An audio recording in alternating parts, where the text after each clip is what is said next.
ಜೊತೆಗೆ ಭದ್ರತೆ ಹೇಗಿತ್ತು ಅಂದರೆ ನೀವು 7 ತಿಂಗಳ ಕಾಲ ಅಷ್ಟು ಸುಲಭ ಅಲ್ಲ. ಒಂದು ಶಿಲ್ಪವನ್ನು ಕಾಯ್ಕೋಬೇಕು. ಅದರ ಜೊತೆಗೆ ಇದು ಅತ್ಯಂತ ರಾಷ್ಟ್ರದ ಹಿಂದೆಂದೂ ಕಾಣದ ಮಹತ್ವಾಕಾಂಕ್ಷಿ ಮಂದಿರ. ಆ ಮಂದಿರಕ್ಕಾಗಿ ವಿಗ್ರಹವನ್ನು ಮಾಡ್ತಾ ಇರುವಂಥದ್ದು. ಭದ್ರತೆ ವಿಚಾರದಲ್ಲಿ ಯಾವ ಥರ ಇತ್ತು? ಈ ವಿಷಯದಲ್ಲಿ ನಮಗೇನು ಯಾವ ರೀತಿಯಾದಂತಹ ಒಂದು ಗೊಂದಲಗಳು ಇತ್ಯಾದಿ ಯಾವುದೂ ಉಂಟಾಗಲಿಲ್ಲ. ನಾವು ಕೆಲಸ ಮಾಡುವ ಪರಿಸರದಲ್ಲಾಗಲಿ ಅಥವಾ ನಾವು ಇರುವಂತಹ ಜಾಗದಲ್ಲಾಗಲಿ ಪೊಲೀಸ್ ಭದ್ರತೆ ಇತ್ತು, ಗಾರ್ಡ್ಗಳಿದ್ದರು, CCTV ಕ್ಯಾಮ್ರಾಗಳಿರ್ತಾ ಇತ್ತು. ನಮಗೆ ಆ ರೀತಿ ಯಾವುದೇ ಒಂದು ಅಂದರೆ ಅವರು ಎಲ್ಲ ರೀತಿಯ ವ್ಯವಸ್ಥೆಯನ್ನು ಮುಂಜಾಗ್ರತೆಯನ್ನು ತಗೊಂಡು ನಮಗೆ ತುಂಬ ಸಹಾಯ ಸಹಕಾರ ಕೊಟ್ಟಿದ್ದಾರೆ. ನಮಗೆ ಆ ರೀತಿ ಯಾವ ಒಂದು ಭಯದ ವಾತಾವರಣ ನಮಗೆ ಸೃಷ್ಟಿ ಆಗದೇ ಇದ್ದ ಹಾಗೆ ಅವ್ರು ನೋಡಿಕೊಂಡು ನಮ್ಮನ್ನು ಚೆನ್ನಾಗಿ ಊಟ, ಕಾಫಿ, ತಿಂಡಿ, ವಸತಿ ವ್ಯವಸ್ಥೆ ಇವೆಲ್ಲವುದನ್ನು ಸಮಯಕ್ಕೆ ನಮಗೆ ಬೇಕಾಗೋದಂತಹದ್ದನ್ನು ಒದಗಿಸ್ಕೊಡೋದಕ್ಕೆ ಒಬ್ಬರು ಅಸಿಸ್ಟೆಂಟ್ಗಳನ್ನು ಇವ್ರನ್ನೆಲ್ಲ ನೇಮಕ ಮಾಡಿ ಕೊಟ್ಟಿದ್ದರು. 24 ಗಂಟೆ ನಾವು ಅವರ ಕಣ್ಗಾವಲಿನಲ್ಲೇ ಇರ್ತಾ ಇದ್ವಿ. ಶಿಲ್ಪಕ್ಕೆ ಭದ್ರತೆ ಹೇಗಿತ್ತು ಅಂದರೆ ಅದನ್ನು ಒಳಗಡೆ ನೀವು ಕೆತ್ತನೆಗೆ ಹೋಗಬೇಕಾದ್ರೆ ಮೊಬೈಲೆಲ್ಲ ಹೊರಗಿಟ್ಟು ಹೋಗಬೇಕಿತ್ತಾ ಅಥವಾ ಅದಕ್ಕೆ ತುಂಬ ಕಣ್ಗಾವಲಿತ್ತ? ಹೌದು, ಇಲ್ಲಿ ಯಾವ ಬಹುಶಃ ನೀವು ಪೋಷಕರಾಗಲು ಕಾಯುತ್ತಿದ್ದೀರಾ? ಚಿಂತಿಸದಿರಿ. ಓಯಾಸಿಸ್ ಫರ್ಟಿಲಿಟಿ 90,000 ದಂಪತಿಗಳ ಜೀವನದಲ್ಲಿ ಸಂತೋಷವನ್ನು ತಂದಿದೆ. 7825893601ಗೆ ಕರೆ ಮಾಡಿ. ಅತ್ಯದ್ಭುತ ರಿಯಾಯಿತಿ ಪಡೆಯಿರಿ ಹಾಗೂ ಎಲ್ಲರಿಗೂ ಗುಡ್ ನ್ಯೂಸ್ ಕೊಡಿ. ಇವತ್ತಿನ ತನಕನೂ ಒಬ್ಬ ಪತ್ರಕಾರರು ಅದರ ಒಳಗಡೆ ಹೋಗಿದ್ದು ನನಗೆ ಗೊತ್ತಿಲ್ಲ.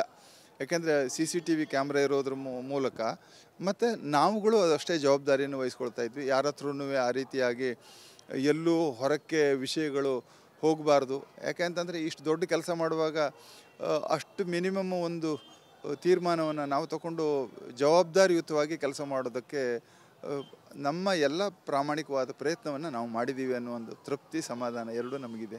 ನೀವು ಪರಸ್ಪರ ಮಾತಾಡ್ತಿದ್ರ ಶಿಲ್ಪಿಗಳು, ಪಾಂಡೆ ಅವರು, ನೀವು, ಅರುಣ್ ಅವರು, ಅಂದರೆ ವಿಗ್ರಹ ನಂದು ಯಾವ ಥರ ಇದೆ, ನಿಮ್ದು ಯಾವ ಥರ, ಈ ಥರ ಏನಾದ್ರು ಚರ್ಚೆ ಮಾಡ್ತಿದ್ರ? ಇಲ್ಲ, ಸಾಮಾನ್ಯವಾಗಿ ಬೇಸಿಕ್ ಕಲ್ಪನೆ ಇರ್ತಾ ಇತ್ತು. ಆದರೆ ಒಬ್ಬರೊಬ್ಬರು ವಿಗ್ರಹಗಳನ್ನು ಒಬ್ರಿಗೊಬ್ಬರು ನಾವು ನೋಡೇ ಇಲ್ಲ.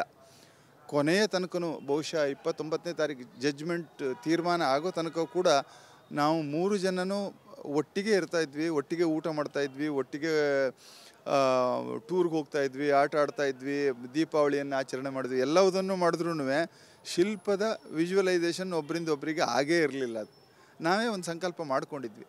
ನನ್ನ ಮನಸ್ಸಿನ ಕಲ್ಪನೆಯ ರೂಪಕ್ಕೆ ಬೇರೆ ಯಾವುದೇ ಆ ರೀತಿಯಾದಂತಹ ಹೊಸ ಸ್ವರೂಪಗಳು ನನಗೆ ಅಡ್ಡಿಪಡಿಸದೇ ಇರಲಿ ಅನ್ನುವಂಥ ವಿಚಾರವೂ ಇದ್ದಿರಬಹುದು. ನನ್ನ ಕಲ್ಪನೆಯ ರಾಮ ಮೂಡಿ ಬರಲಿ ಅಂತ 3 ಜನನೂ ಹಾಗೆ ಅಂದ್ಕೊಂಡಿದ್ದೆ.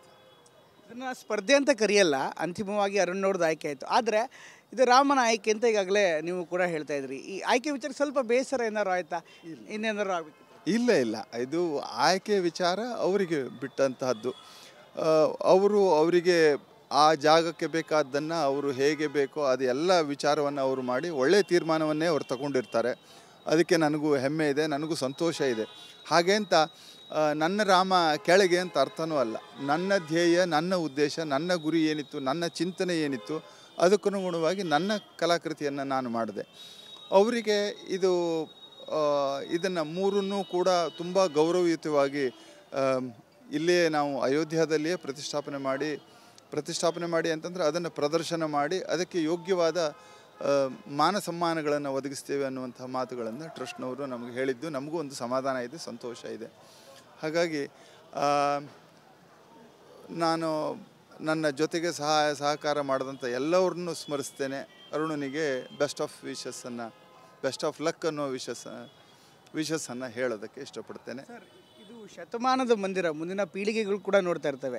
ನಮ್ಮೂರಿನವರು ಕೂಡ ಇದರಲ್ಲಿ ಇದ್ದಾರೆ ಅಂದರೆ ನಮಗೂ ಕೂಡ ಒಂದು ಹೆಮ್ಮೆ ವಿಚಾರ. ನೀವು ನಮ್ಮ ಮುಂದಿನ ಪೀಳಿಗೆಗೆ, ನಮ್ಮ ನೆಲದ ಮುಂದಿನ ಪೀಳಿಗೆಗೆ ಇಲ್ಲಿ ಬಂದಾಗ ಏನು ಹೇಳೋದಕ್ಕೆ ಬಯಸ್ತೀರಿ? ನಿಮ್ಮ ಕುಟುಂಬ ಕರ್ಕೊಬಂದು ನಾಳೆ ನಿಂತಾಗ ಏನು ಹೇಳೋದಕ್ಕೆ ಬಯಸ್ತೀರಿ? ಆ ಕನ್ನಡಿಗರಿಗೆ ಏನು ಸಂದೇಶ ಕೊಡೋಕ್ಕೆ ಬಯಸ್ತೀರಿ? ಖಂಡಿತ ಇಲ್ಲಿ ಬಂದಾವಾಗ ಆ ವೈಭವೋಪೇತವಾದಂತಹ ಅಯೋಧ್ಯೆಯ ವರ್ಣನೆಯನ್ನು ನೀವೆಲ್ಲ ಕೇಳಿದ್ದೀರಿ, ನೋಡಿದ್ದೀರಿ, ಮಾಡಿದ್ದೀರಿ. ಇಷ್ಟು ವರ್ಷ ಬಂದು ಯಾವುದೋ ಒಂದು ಟೆಂಟಲ್ಲಿದ್ದ ರಾಮನ ನೋಡಿ ಭಕ್ತಿಯಿಂದ, ಪರವಶತೆಯಿಂದ ಕಣ್ಣೀರು ಹಾಕಿ ನಿಮ್ಮ ಸಂತೋಷ, ದುಃಖ, ಭಾವನೆಗಳನ್ನು ಹಂಚಿಕೊಳ್ತಾ ಇದ್ರಿ. ಈಗ ಹಾಗಲ್ಲ, ರೂಪದಲ್ಲಿ ರಾಮಲಲ್ಲ ಮಂದಿರದ ಒಳಗಡೆಗೆ ನಿಂತಿದ್ದಾನೆ. ಈಗ ಸದೃಢವಾಗಿದ್ದಾನೆ, ಬಲವಾಗಿದ್ದಾನೆ. ಪ್ರಪಂಚಕ್ಕೆ ಸುಖ, ಶಾಂತಿ, ಸಂತೋಷ, ನೆಮ್ಮದಿಯನ್ನು ಸಾರುವ ಮತ್ತು ರಾಮರಾಜ್ಯದ ಪೂರ್ಣ ಕಲ್ಪನೆಯನ್ನು ಭಾರತಕ್ಕೆ ಕೊಡುವ ದೃಷ್ಟಿಯಲ್ಲಿ ಬಂದು ನಿಂತಿದ್ದಾನೆ. ಇದು ಭಾರತೀಯರಿಗೆ ಅತ್ಯಂತ ಹೆಮ್ಮೆಯ ವಿಷಯ. ಹಾಗಾಗಿ ಖಂಡಿತವಾಗಿ ಇಲ್ಲಿ ಬಂದು ಈ ಪ್ರದೇಶದ ಮೊಟ್ಟ ಮೊದಲ ಸ್ವಾತಂತ್ರ್ಯ ನಂತರದಲ್ಲಿ ಬಹುಶಃ ಇಷ್ಟು ದೊಡ್ಡ ಪ್ರಮಾಣದ ಅಯೋಧ್ಯೆಯ ರಾಮ ನಮಗೆ ಪುನಃ ಸಿಕ್ಕಿರುವಂತಹದ್ದು ನಮ್ಮ ಇಡೀ ಭಾರತೀಯರ ಭಾಗ್ಯ, ಸಂತೋಷ. ಇದನ್ನು ಈ ಸಂಭ್ರಮದ ಆಚರಣೆಯನ್ನು ನಾವು ಮಾಡ್ತಾ ಸಂತೋಷವಾಗಿ ಜೀವನ ನಡೆಸ್ಕೊಂಡು ಹೋಗೋಣ. ಸರ್ವೇ ಜನಾಃ ಸುಖಿನೋ ಭವಂತು ಅನ್ನುವಂಥ ಮಾತನ್ನು ಹೇಳ್ತೇನೆ. ಧನ್ಯವಾದ ನಮ್ಮ ಜೊತೆಗೆ ಇಷ್ಟೊತ್ತು ಮಾತಾಡಿ. ನಮಸ್ಕಾರ, ಧನ್ಯವಾದ. ಇದಿಷ್ಟು ಗಣೇಶ್ ಭಟ್ರು ಹೇಳ್ತಾ ಇರುವಂಥ ಮಾತು. ಕ್ಯಾಮ್ರಾಮನ್ ನರೇಶ್ ಜೊತೆ ಪ್ರಮೋದ್, TV9 ಅಯೋಧ್ಯೆ.